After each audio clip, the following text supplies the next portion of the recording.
This august chamber should serve as a platform where these efforts can be harmonized, strengthened, and guided by a clear and unified national direction. By creating this ad hoc committee, we can ensure to adopt a whole-of-government and a whole-of-nation approach, one that is coordinated, data-driven, and forward-looking. This body will allow the Senate to exercise its oversight function effectively, ensuring that contingency measures are not only in place, but are responsive, comprehensive, and inclusive. Ang Estado ay may tungkuling protektahan ang buhay, kalayaan at kabuhayan ng mamamayan. Hindi nating maaring pabayaan ng ating bayan ay maipit sa krisis na hindi natin pinaghandaan.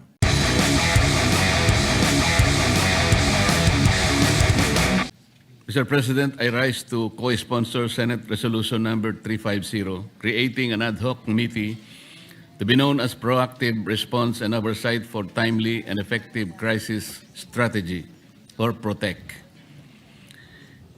A timely and necessary measure to proactively address the issues and challenges we face as a result of and in relation to the ongoing conflict involving the United States, Israel, and Iran.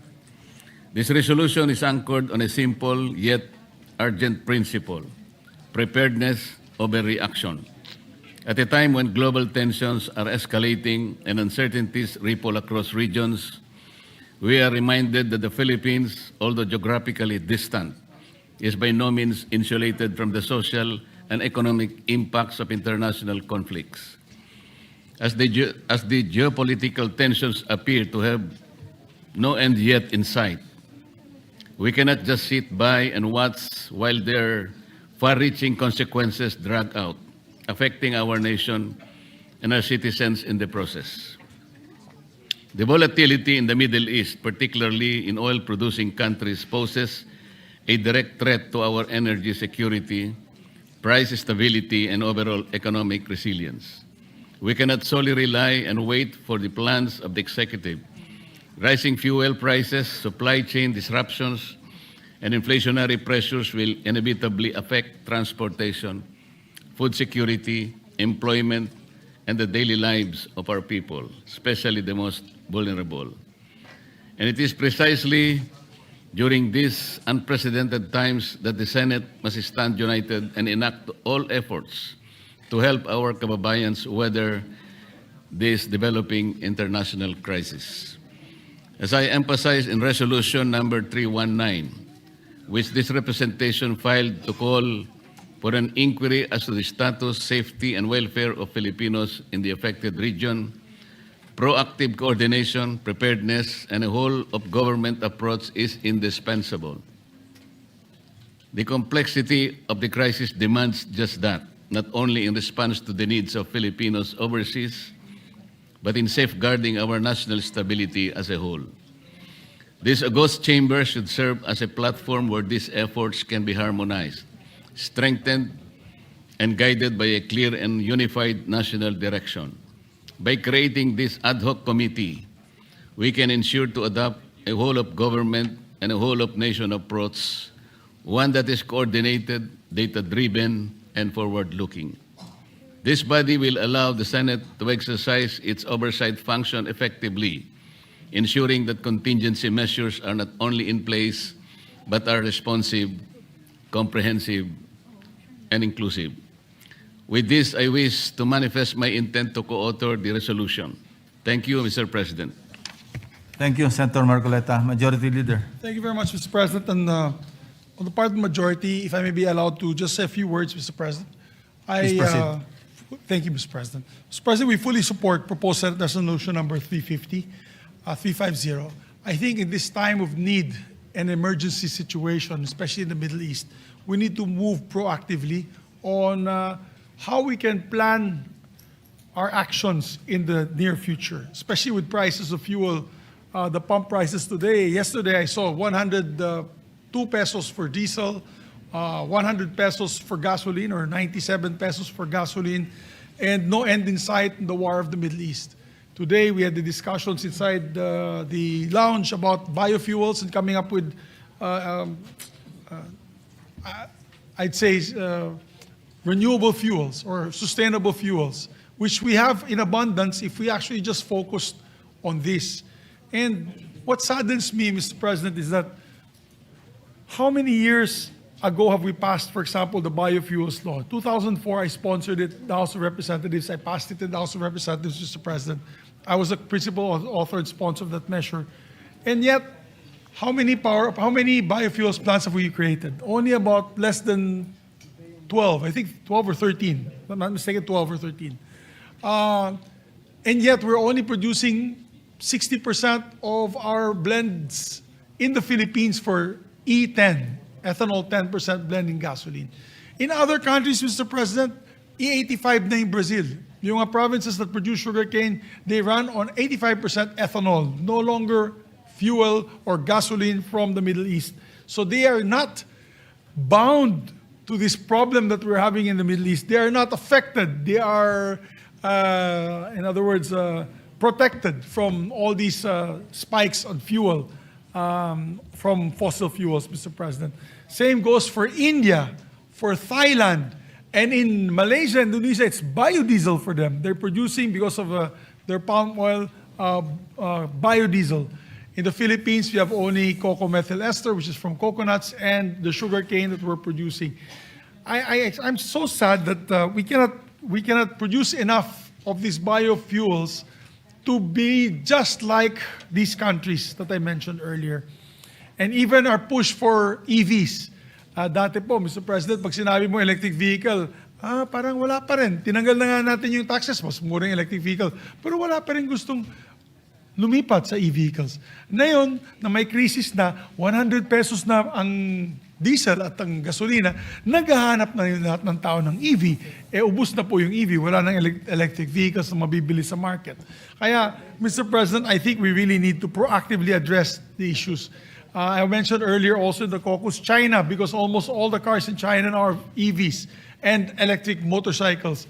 Wala din silang shocks, fuel shocks. Their prices, they don't care what the prices are because they don't use fuel in their vehicles and in their motorcycles. Tayo po, itong pangyayari sa Middle East is another eye-opener for us. We are not prepared. We are not ready for any of these developments that are happening in the Middle East. We are caught by surprise once again when we have so many good pieces of legislation. We passed the EV law, the biofuels law, we passed the Renewable Energy Act, and yet nangungulelat pa rin tayo po dito sa implementation nito mga alternative energy and fuel that the country sorely needs. So, Mr. President, I laud the proponents of this measure, and that, of course, with the permission of the body, later on, I will move for its adoption. So, thank you very much, Mr. President, for this. Thank you, Senator Subiri. Mr. President, and also, just a reminder, this will also give additional work to the chairman of this ad hoc committee, which is Senator Gatchalian, who is here listening intently, because he will be the ad hoc chairman. And hopefully when we adopt this, Mr. President, he can right away call for hearings and meetings to allow the chamber to help come up with solutions on these problems. So thank you again, Mr. President. What is the pleasure of Senator Villanueva? Yes, I think he likes to also co-sponsor the measure, Mr. President. Senator, is there an objection? Hearing none, Senator Villanueva is recognized. Thank you, Mr. President, distinguished Majority Leader. Mr. President and esteemed colleagues, a blessed afternoon. It is my honor and privilege to co-sponsor proposed Senate Resolution number 350, proposing to establish an ad hoc Senate committee called Proactive Response and Oversight for Timely and Effective Crisis Strategy, or PROTECT Committee. We extend our sincere gratitude and commendation to the leadership of the Senate, Senate President Tito Soto, Majority Leader Juan Miguel Zubiri, and Minority Leader Alan Peter Cayetano for introducing this very timely and important measure. We also would like to thank our colleagues for making this representation a co-author of this resolution. At first glance, Mr. President, this measure speaks of geopolitics, of conflict in faraway regions, and of disruptions in global energy markets. But at its core, this is not merely about foreign affairs or policy coordination. Ginoong Pangulo, tungkol po ito sa araw-araw na buhay ni Juan de la Cruz. Ito po ay tungkol sa jeepney driver na araw-araw ay kinakabahan sa patuloy na pagtaas ng presyo ng diesel. Tungkol po ito sa mga mamimili at maliliit na negosyante na napipilitang magtaas ng presyo upang makasabay sa gastos. At higit po sa lahat, tungkol po ito sa pamilyang Pilipino na pilit pinagkakasya ang kita sa gitna ng patuloy na pagtaas ng mga bilihin. The ongoing conflict has already caused global oil prices to surge and warnings of even steeper increases loom. Kapag tumataas po ang presyo ng langis, tumataas din ang presyo ng pamasahe, presyo ng pagkain, presyo ng kuryente. At ang pinakaapektado, syempre, ang karaniwang Pilipino. This is where the importance of this resolution becomes clear. The creation of the Protect Committee is not only an institutional response, but a commitment to foresight, coordination, and accountability. It ensures that we are not reacting too late. Instead, it enables us to anticipate, to prepare, and to act decisively. More importantly, it gives the Filipino people something they deserve in times of uncertainty. Assurance, Mr. President. Mr. President, assurance that their government is prepared. Assurance that their welfare is being protected. Mr. President, the risk of stagflation is not just an economic concept. It is a real threat to Filipino households. Kapag sabay po na tumaas ang presyo at bumagal ang ekonomiya, ang unang naapektuhan ay ang trabaho, ang kita, ang kabuhayan at kinabukasan ng ating mga kababayan. We believe that this move of the Senate gives us a fighting chance to prevent that outcome. It enables a whole of government and whole of nation approach, bringing together agencies, stakeholders, and communities to respond in a unified and strategic manner. For these reasons, Mr. President, we respectfully express our full support for this measure and urge its swift adoption. Dahil sa huli, Ginoong Pangulo, ang tunay na sukatan ng anumang polisiya ay kung paano nito napapabuti ang buhay ng bawat Pilipino. Maraming salamat, Ginoong Pangulo, at pagpalain po tayong lahat ng ating Panginoong Diyos. Thank you, Senator Joel. Majority Leader.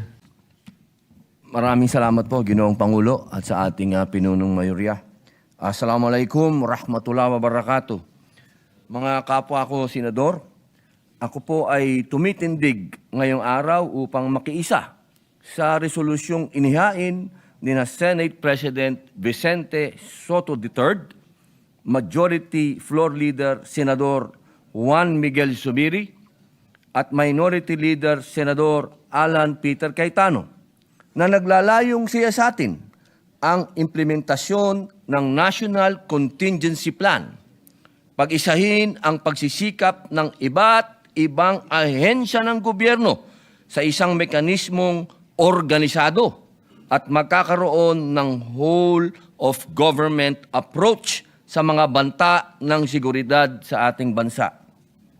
Ang panukalang ito ay ang legal at moral na obligasyon ng Senado upang protektahan ang ating bansa mula sa nakaambang krisis pang-ekonomiya na dulot ng tensyon sa gitnang silangan. Noong ika-28 ng Pebrero, 2026, inulunsad ng Estados Unidos at Israel ang kanilang operasyon laban sa Iran. Ayon sa balita, ang opensibang ito ay naglalayong buwagin ang mga pasilidad ng Iran at mabago ang rehimen ng politika ng Iran. Dahil sa pag-ataking ito, naging mabilis ang ganti ng Iranian Armed Forces laban sa mga base militar, paliparan at lalo na sa mga oil refineries sa rehiyon. Sa kasalukuyan, ayon sa ulat ng International Energy Agency ngayong Marso 2026, nararanasan ng mundo ang pinakamalaking pagkagambala sa supply ng langis sa kasaysayan, ang pagsasara ng Strait of Hormuz. kung saan dumadaan ang humigit kumulang na 20% ng pandaigdigang supply ng langis at liquefied natural gas, ay isang direktang atake sa katatagan ng ating ekonomiya. Hindi naman natin maaaring baliwalain ang babala na ang presyo ng krudo ay maaaring umabot sa $200 bawat bariles. Dahil para sa Pilipinas, ito po ay nangangahulugan ng stagflation, ang mapanganib na kombinasyon ng matamlay na paglago ng ekonomiya, mataas na kawalan ng trabaho, at mabilis na pagtaas ng presyo ng bilihin. Pangalawa, panganib sa OFWs, ang kaligtasan ng milyong-milyong Pilipino sa Middle East at ang daloy ng kanilang remittances na bumubuhay sa ating bansa. Krisis sa pagkain at enerhiya, ang mabilis na pagtaas ng gastos sa transportasyon na tiyak na magpapalala sa malnutrisyon at kahirapan sa mga vulnerable sektor. Dapat ay agaran ng ating aksyon ang Proactive Response and Oversight for Timely and Effective Crisis Strategy Committee o PROTEC ay dapat tiyakin na ang ating bansa ay hindi lamang naghihintay sa krisis kundi mayroong malinaw na strategy upang mapanatili ang seguridad sa pagkain, energy at trabaho. Ginoong Pangulo, ang 1987 Constitution ay malinaw. Ang Estado ay may tungkuling protektahan ang buhay, kalayaan at kabuhayan ng mamamayan. Hindi nating maaring pabayaan na ang ating bayan ay maipit sa krisis na hindi natin pinaghandaan. Kaya naman buong puso kong sinusuportahan ang pagpasa ng resolusyong ito at ipahayag ang aking mithiin na maging kapwa may akda ng nasabing panukala. Ang resolusyong ito ay ang unang hakbang upang matiyak na ang Pilipinas ay mananatiling matatag sa gitna ng unos ng pandaigdigang geopolitika. Naway gabayan tayo ng may kapal sa ating mga desisyon. Naway manaig ang kapayapaan at naway lagi nating unahin ang kapakanan ng bawat Pilipino, ang hindi sumama sa kahit na sinong naghahanap ng gera, kundi maging independent. Maraming salamat po. Thank you, Senator Oven Padilla, Majority Leader. Thank you, Mr. President. Mr. President, with that, I move to adopt Senate Resolution number 350. So moved. Is there any objection? Hearing none, Senate Resolution number 350 is hereby adopted. Thank you very much, Mr. President. We can already... Senator Sherwin Gatchalian is yes, Senator Sherwin requesting to Gatchalian. have the floor. Thank you, Mr. President. Una-una sa lahat, nagpapasalamat po ako sa tiwala at kumpiyansa na ibinigay po ng ating Senado at nakita ko po sa resolusyon na tayo po itinalaga bilang head or chairperson nitong ad hoc committee. At kasama sa ating mga kababayan, ito pong nakikita ho natin ay hindi po kasalanan ng ating Pangulo, President Bongbong Marcos, hindi po kasalanan ni Vice President Sara Duterte, hindi po kasalanan ng Senado, hindi po kasalanan ng Kongreso. Ito pong nangyari ay wala po sa kontrol natin lahat. Ito po ay isang conflict na nangyayari po sa labas ng Pilipinas, pero ang epekto ay ramdam na ramdam natin dito. Ang nakikita ho natin, itong epekto ay initial pa lang. No? Ito ay paumpisa pa lang. Dahil kung ito po ay magtuloy-tuloy, yung mga nabanggit po ni Senator Robin, ni Senator Joel Villanueva, ito po ay kakalat na sa ating ekonomiya. Makikita natin, tataas po ang presyo ng pagkain, tataas po ang presyo ng bilihin. At kung matatandaan ho natin, last 2025, bumagal rin po yung ating ekonomiya. So pumapasok po tayo sa isang senaryo na mabagal na po ang paglago ng ating ekonomiya. Kaya posible rin po yung tinatawag na stagflation, kung saan mabagal po ang paglago ng ekonomiya pero mataas naman ang pagtaas ng presyo ng bilihin. Kaya nagpapasalamat po ako sa mga may akda nitong resolution dahil ang pinakamahalagang operative word sa resolution ay proactive.